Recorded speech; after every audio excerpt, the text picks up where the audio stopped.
हरे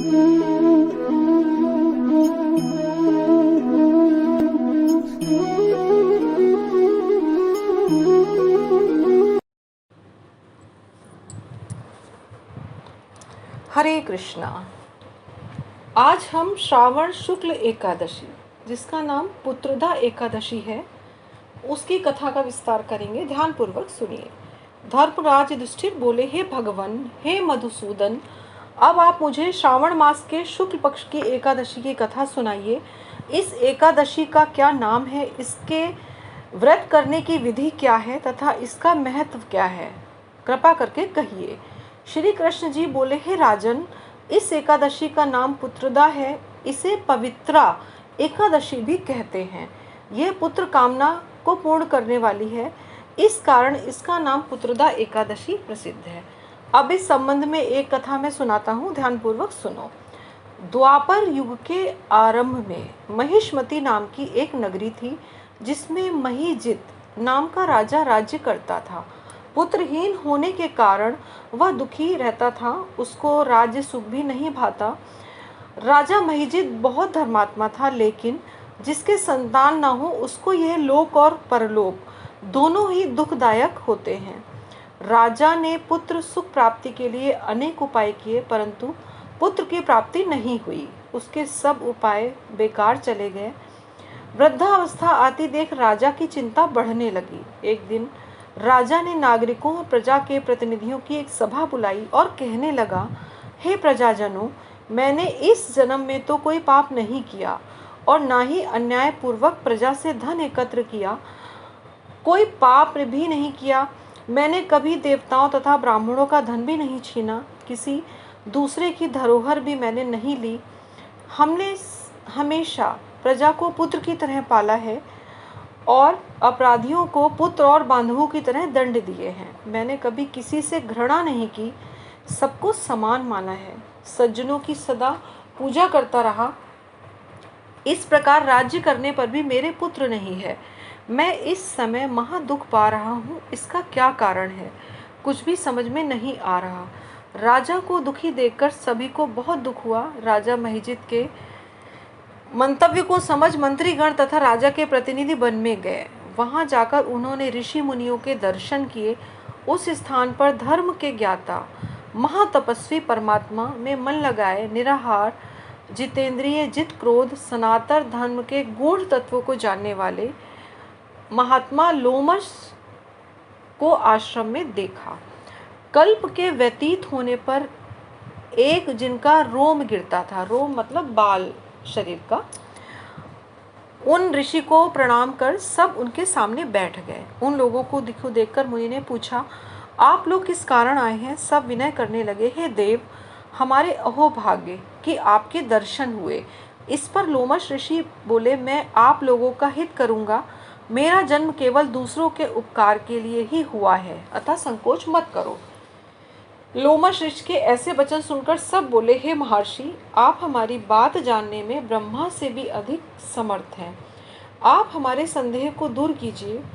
महिष्मतीपुरी का धर्मात्मा राजा महीजित प्रजा का पुत्र की तरह पालन करता है, परंतु फिर भी पुत्रहीन होने के कारण अत्यंत दुखी है।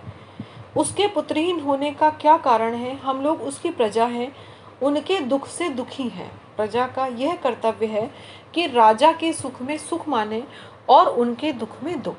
हमको उनके पुत्रहीन होने का अभी तक कारण ज्ञात नहीं हुआ। अब जब से आपके दर्शन करे हैं, हमको विश्वास है कि आप हमारा कष्ट अवश्य ही दूर करेंगे, क्योंकि महान पुरुषों के दर्शन मात्र से अनेक कष्ट दूर हो जाते हैं। अब आप कृपा करके राजा के पुत्रवान होने का उपाय बताएं। यह सुनकर लोमश ऋषि ने कुछ देर के लिए अपने आंखें बंद की और अपनी दिव्य दृष्टि से राजा के पूर्व जन्म का वृत्तांत जानकर कहने लगे कि तुम्हारा राजा महीजित पूर्व जन्म में एक निर्धन वैश्य था। वह महाकंगाल था। निर्धन होने के कारण उसने अनेक बुरे कर्म किए, अनेक झूठ सच बोले। वो सामान बेचने खरीदने के लिए एक गांव से दूसरे गांव जाया करता था।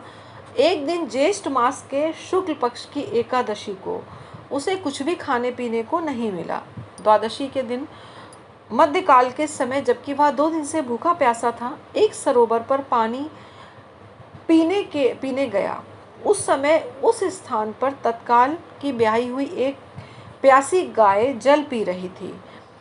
राजा ने उस प्यासी गाय को लाठी मारकर भगा दिया और स्वयं जल पीने लगा।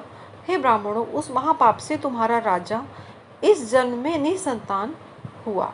जिस दिन वह भूखा प्यासा रहा, रात्रि को चलते चलते जागरण भी हो गया, भूखा था, भगवान को याद कर भोजन मांगता था। उस दिन श्रावण शुक्ल एकादशी को अनजाने में ही उसका व्रत हो गया और इसके प्रभाव से वह राजा हुआ, परंतु प्यासी गाय को जल पीते हुए हटाने से, पुत्र के वियोग से वो दुख भोगना पड़ा। वो एकादशी दूध, पुत्र और धन देने वाली पुत्रदा एकादशी थी। उसके प्रभाव से राजा को राज्य मिला और गाय के शाप ने उसे निसंतान कर दिया। ये सुनकर सब लोग बोले, हे महर्षि, शास्त्रों में पापों का प्रायश्चित भी लिखा है, साथ ही यह भी लिखा है कि पुण्य से पाप नष्ट हो जाते हैं। अतः आप कृपा करके कोई ऐसा उपाय बताएं जिससे राजा के पूर्व जन्म के पाप नष्ट हो जाएं और इस पाप के खत्म होने से ही पुत्र रत्न राजा को प्राप्त होगा। लोमश ऋषि बोले कि श्रावण मास के शुक्ल पक्ष की एकादशी को, जिसे पुत्रदा एकादशी भी कहते हैं, राजा और तुम सब लोग व्रत करो और रात्रि को जागरण करो।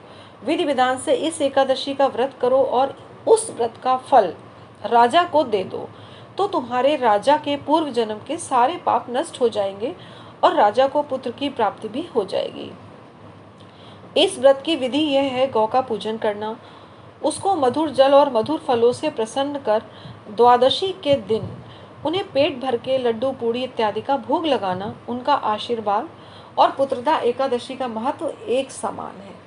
लोमश ऋषि के ऐसे वचन सुनकर मंत्रियों सहित सभी वापस लौट आए। तब श्रावण शुक्ल एकादशी आई तो लोमश ऋषि के आदेशानुसार राजा सहित सबने पुत्रदा एकादशी का व्रत किया और रात्रि जागरण किया। इसके पश्चात द्वादशी के दिन इसके पुण्य का फल राजा को दे दिया। सबने व्रत की पूर्ण कर भगवान विष्णु से प्रार्थना की कि इस व्रत का पुण्य राजा को मिले। उस पुण्य के प्रभाव से रानी ने गर्भ धारण किया और 9 माह के पश्चात उसके तेजस्वी पुत्र उत्पन्न हुआ। इसलिए हे राजन, इस श्रावण शुक्ल एकादशी का नाम पुत्रदा एकादशी पड़ा। जो मनुष्य संतान के सुख की इच्छा रखने वाले हों या जो पुत्र रत्न प्राप्त करना चाहते हैं, वे इस व्रत को भगवान विष्णु के प्रति श्रद्धापूर्वक विधि विधान से श्रावण शुक्ल एकादशी के दिन करें। इस व्रत को करने और इसके महत्व को सुनने से मनुष्य सब पापों से मुक्त हो जाता है और इस लोक में सुख भोग कर परलोक में स्वर्ग को प्राप्त होता है। हरे कृष्णा कृष्ण कृष्ण हरे हरे, हरे राम राम राम हरे हरे। हरे कृष्णा। जय जय श्री राधे।